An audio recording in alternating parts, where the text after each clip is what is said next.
So, it's been quite some time since I posted part 1 of my Exposure 2010 integrated amplifier upgrade adventure. I know some of you have been eagerly awaiting part 2, but there were some mitigating factors that put it on hold until just now.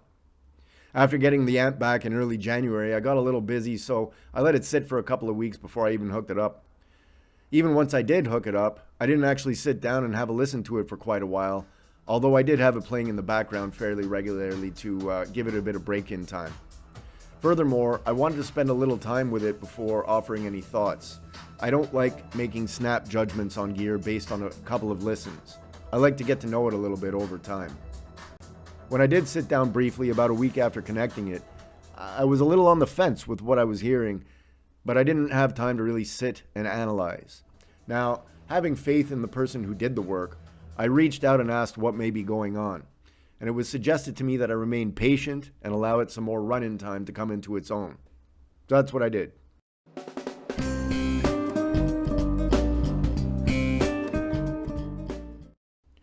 So what work was done? Well, the main work done to the amplifier was to bolster its power supply. The 2010 in its original form had a total capacitance of 20,000 microfarads. Another 90,000 microfarads was added to that, for a total of 110,000 microfarads of capacitance. That's more than most high-end, high-powered amps contain. This 5 times increase in capacitance is what I suspect is the reason for the extended run-in time required after surgery. You can see here that 3 15,000 microfarad caps were added here, and another 3 added here, again bringing the original 20,000 microfarads capacitance to 110,000 microfarads total. All connections were done using 14 gauge copper wire. Forget any PC boards. The soldering work done here is impeccable. All joints are extremely clean and very solid, allowing for the best possible current flow. Now, the original small diodes used in the rectifier were too small to handle the inrush current caused by the humongous increase in power supply capacitance. So the small rectifier was replaced by a 35 amp 600 volt bridge rectifier. Additionally, the bigger, higher current rectifier can handle instant current demand and respond faster than the small diodes. Now, I've read a fair degree of mixed comments regarding the liberal use of silicone in this upgrade. For the record, the silicone serves 3 purposes. First, it's used to help hold parts in place. Second, it dampens any micro vibrations. And third, it covers up some of the quote-unquote secret sauce, the design method used by the person who did the work. The last bit of the upgrade was the inclusion of an FCF jack in the back, which allows for a future upgrade path using additional capacitor packs. While I may or may not use this jack in the future, I'm glad it was added in the event that I eventually feel inclined to upgrade even further.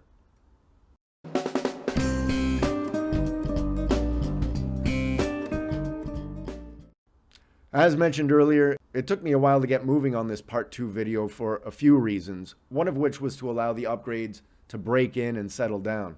Now, I know a lot of you audio peeps don't believe in break-in, but my 40 years experience in this hobby tells me otherwise, in some cases, not in all cases.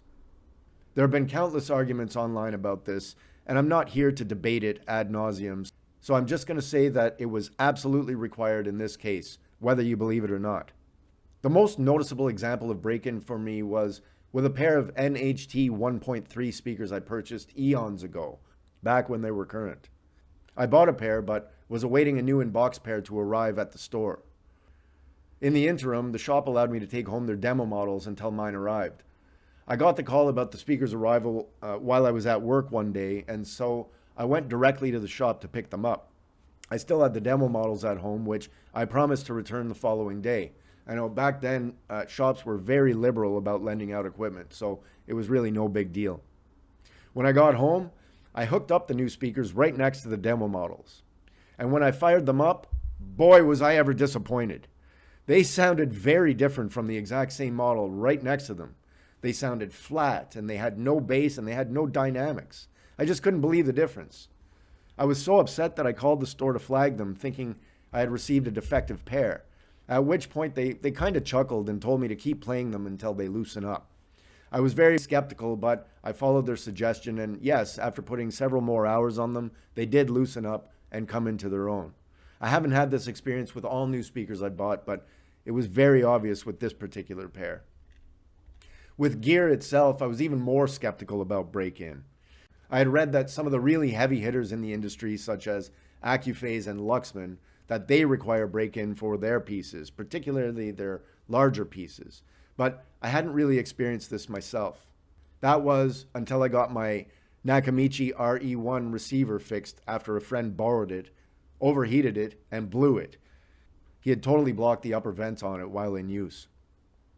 Now, when I got that amp back from service, it seemed to sound a little uptight, for lack of a better way of putting it, and the music didn't quite flow like it used to.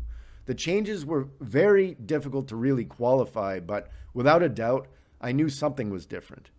I asked the repair tech about it at that time, and he told me to just keep playing it so that the parts settle in. I was still very skeptical, but I eventually shrugged it off because at that time, I was in a little bit of a lull with respect to my stereo passion, and I had other things that were of more importance to me at that time. I experienced something similar many years later when I bought a first version Unison Research Unico. It didn't sound quite right at first, but it came into its own after several days of playing. So when people vehemently argue online about the validity of break-in, I tend to sidestep those debates because I'm not one who enjoys repeatedly bashing his head against a brick wall. Another reason for my waiting to make this video was because I also had a bunch of new speaker arrivals at that same time of the upgrade. Those being a pair of Royd Minstrels, a pair of Minstrel SEs, and a pair of ADS L730s.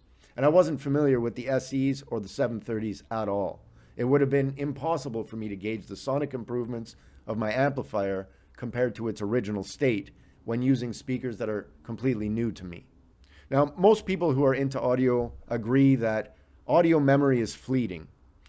I'm on the fence with that myself because once I've analyzed gear or speakers, I generally recall their sonic attributes more or less. But since I know those memories could conceivably be rose-tinted, I can't really describe the exposure upgrade's improvements compared to its previous original state. So instead, I compared the upgraded exposure to my Sugden A48B because I know how it performed previously against that amp. First things first, prior to the upgrade, I described the exposure amp as being deft with a great sense of pace, rhythm, and timing, and a really wide sonic image. And I'm happy to say that the exposure still retains all of those attributes. Now, as far as improvements are concerned, one has to understand that upgrades like this are evolutionary and not revolutionary, meaning that the overall character of the amp has remained the same, but has taken on a more mature nature. To me, it now sounds like a higher end amp from the same line. Although subtle, the main improvements I've noted are these.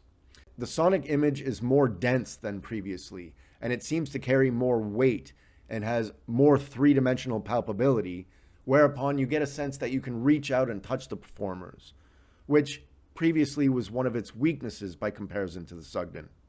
It previously had sort of a cardboard cutout imagery in its presentation where it would provide good placement of the performers, but they lacked full three-dimensional body. In fact, the exposure now outshines the Sugden in this regard. While the soundstage width remains as good or better than previously, the depth of the sound field has noticeably improved. Now, additionally, dynamics and fluidity, or quote-unquote movement of sound, have also improved, with sound ebbing and flowing gracefully from front to back and side to side, well beyond the speaker boundaries and into the room.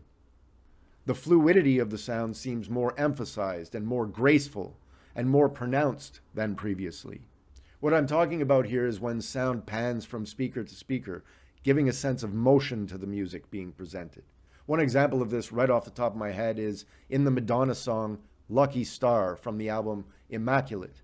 The beginning of the song has an electronic sound that pans from one speaker to the other back and forth. Using this amp with its upgrade, that sound appears to move in a figure-8 form, and it ebbs and flows toward and away from the listener, rather than simply moving side to side in a two-dimensional plane. These improvements have leveled up the characteristics of this amplifier, extracting what I believe to be its maximum or near maximum potential.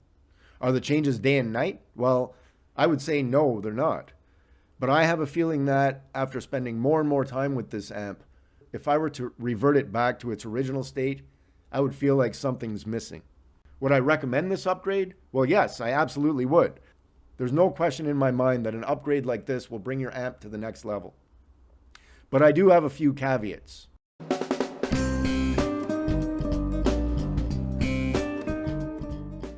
First, be prepared for an extended run-in time before the amp comes into its own.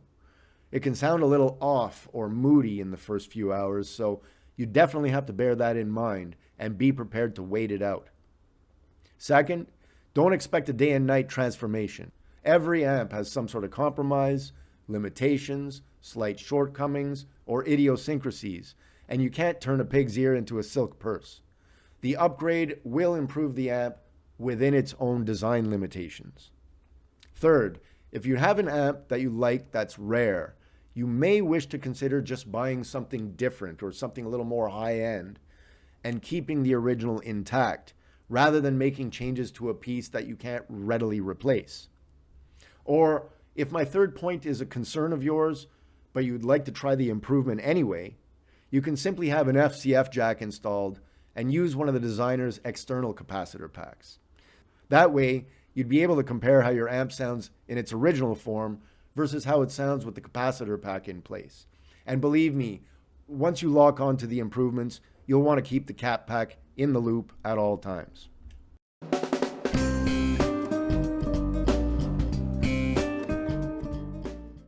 So who did the job anyway? While some of you viewers may recognize the handiwork performed on this amp, others are probably wondering, well, who the hell did the upgrade anyway? I'm happy to tell all of you that I had some of the best hands in the business do the work on this amplifier. Angela Gilbert Young from Angela Gilbert Young Audio. Angela Gilbert Young has been designing audio for over 30 years. If that name's not familiar to you, you may have heard of their previous company called Blue Circle Audio, which officially closed in 2019, and which was reinvented as Angela Gilbert Young Audio in 2020. I used to lust after Blue Circle Audio back in the day. I've been a long-time fan, but when I was younger, I was never able to dig deeply enough into my pockets to purchase any of their world-class gear. And by the way, I do mean world-class. Angela Gilbert is a genius and a true artist, and their gear can hands down and wholeheartedly go toe-to-toe with any top-level gear in the business. And I do mean that literally.